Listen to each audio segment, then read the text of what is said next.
Hello Aquarius, Sun, Moon, Rising, and Venus signs. Kamusta kayo? Sana po ay nasa mabuti kayong kalagayan. Welcome back po sa Star Tarot. Kung bago kayo rito, welcome din kayo. Thank you sa inyong support.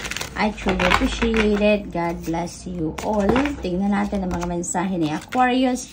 Paano mensahe po ninyo? Unity. Ayan. So, there are one of two people dito. So, there is partnership coming your way. Posibleng partnership ito in love, no? Maaaring magkakaroon kayo ng bagong karelasyon if you are single, lalo na. Posible din na mayroong bagong pagkakaibigan dito na mabubuo between you and another person. Posible din na magkakaroon kayo dito ng bagong business partnership. So, posibleng ganun din ang ganap dito for some of you.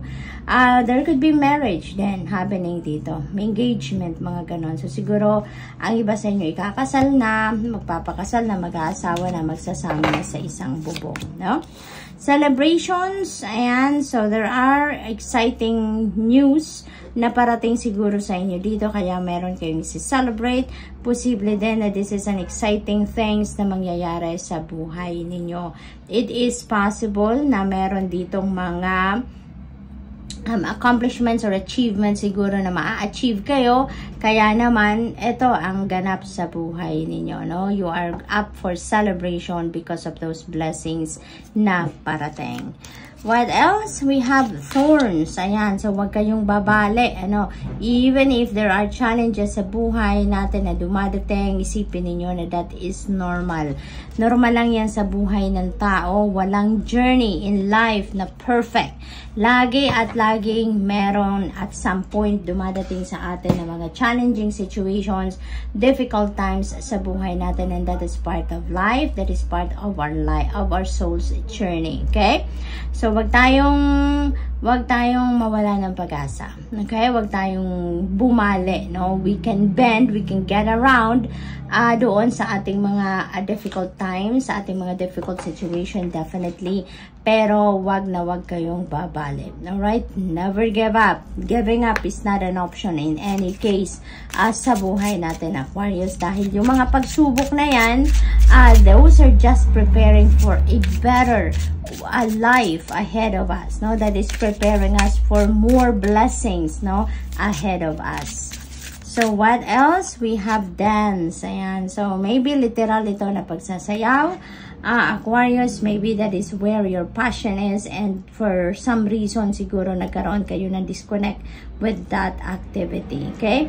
So, siguro, hindi na kayo nakakapagsayaw. Siguro, hindi na kayo nakakapag-unwind man lang, no? Maybe some of you, that is part of your exercise, and siguro dahil sa kabisihan ninyo, hindi na ninyo nabibigyan ng oras panahon ang pagsasayaw, no? What else? We have guidance is golden. Ayan. So, sa lahat ng mga ganap sa buhay ninyo at this time, there are divine guidance, no, na dumating sa inyo or pinapadala sa inyo ng divine universe. Okay? So, listen, no? Listen to your intuitive messages. It is extremely important for you to listen to your guidance, to the divine guidance na dumadating sa inyo, dahil yan ang maghahatid sa inyo doon sa tamang path, no? Kung saan dapat kayo patungo. So, what else? We have relax. You may need to do some kind of relaxation sa ngayon, Aquarius. You need to balance out your life. Kailangan natin ng balanse, kaya may panahon dapat sa lahat. May panahon para sa pagre-relax, sa pag-unwind, you know, sa socializing with other people. May panahon para sa mga kaibigan. May panahon para sa pamilya, responsibilidad, trabaho, obligasyon. There should be time for everything para balance lang ang buhay, diba, Aquarius? And ngayon, maybe yung pagre-relax, ito yung wala kayo sa ngayon, kaya there could be some kind of imbalance na nangyayari sa buhay ninyo. That's why you're being reminded dito na it's about time na for you to relax, okay?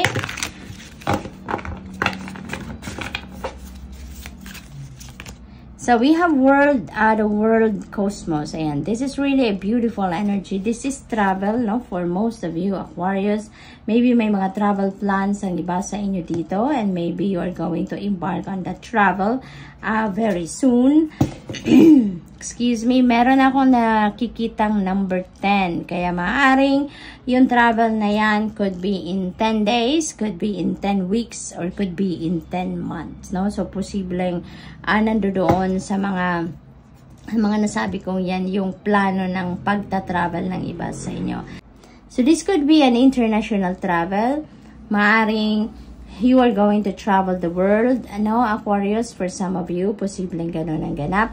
For different reasons, maaring pag-aaral, trabaho, pasyal, or visiting family, no? Depende sa inyong sitwasyon, but definitely some of you are going to travel the world, or maybe you are going to travel across the globe, no? There are opportunities as well coming your way, no? May mga bagong pintong magbubukas para sa inyo sa ngayon, because this energy is also about endings and beginnings. Meron kayong mga tatapusin dito na bagay-bagay, no? Maaaring that is your endeavor, may mga task, may mga projects kayong matatapos dito, and you are going to start or you're heading towards a new beginning, no? Pagkatapos niyan, no, may na-accomplish na kayo, na-achieve na kayo, meron na naman kayong sisimulang bago. That's why there are opportunities and possibilities also coming your way, okay? We have the full energy. This is a new beginning energy. So, there is a new beginning dito. There is a new beginning here as well. Aquarius, kaya meron din tayo ditong sisimulan talagang bago, no? There are a lot of opportunities, depende sa inyong sitwasyon, that could be in different areas of life na merong sisimulan kayo. You're going to embark on a new beginning dito, depende sa inyong sitwasyon. And magle-level up kayo dito, no? Aquarius, kung dati nasa level 1 lang ang ginagawa ninyo, ngayon dahil na-accomplish nyo na ang kung ano man yun, you know, you are stepping up, no? You're stepping up. Mas ano na kayo, magle-level up na kung ano man ang inyong mga gagawin sa ngayon.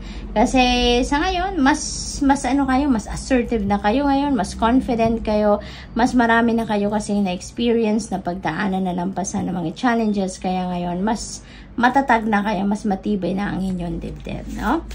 What else? We have the of inspiration, decision making, siguro ang kinakaharap ng iba sa inyo dito, Aquarius. You know, you're about to you're thinking about something dito na kailangan ninyong pagdesisyonan.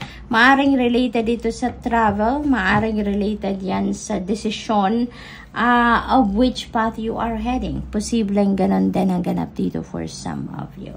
So, good luck, and that's all I have for you for the week. Thank you for watching. Love and light. Namaste.